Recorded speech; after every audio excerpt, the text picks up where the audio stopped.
Bonjour et bienvenue dans votre Minute Prévention, présentée par la Direction du Travail.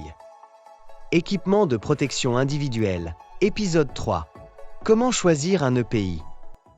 La démarche de choix d'un EPI comprend 3 volets. Le premier volet porte sur l'analyse des risques. Elle consiste à identifier des dangers et des situations dangereuses, en vue de déterminer des actions de prévention visant à les réduire, notamment par l'utilisation d'EPI. Attention! Rappelons que le recours aux mesures de protection individuelle ne doit intervenir que si les autres mesures de prévention, notamment de protection collective, sont impossibles à mettre en œuvre ou ne sont pas suffisamment efficaces.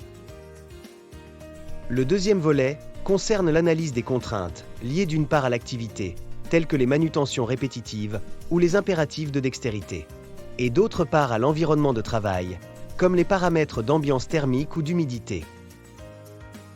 Enfin, le dernier volet prend en compte les caractéristiques des utilisateurs des EPI. Certains paramètres, tels que les mensurations ou bien le port de lunettes, doivent être évalués.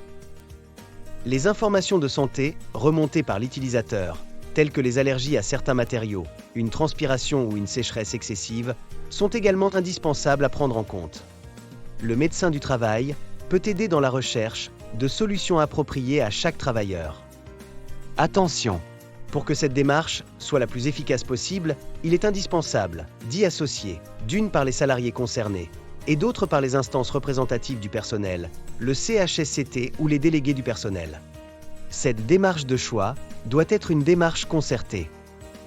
Si vous avez besoin d'informations supplémentaires, nous vous invitons à consulter le guide sur les EPI élaboré par la Direction du Travail et l'ACPS, disponible en version dématérialisée sur notre site internet, ou bien en livret à la Direction du Travail ou auprès du service de prévention des risques de la CPS.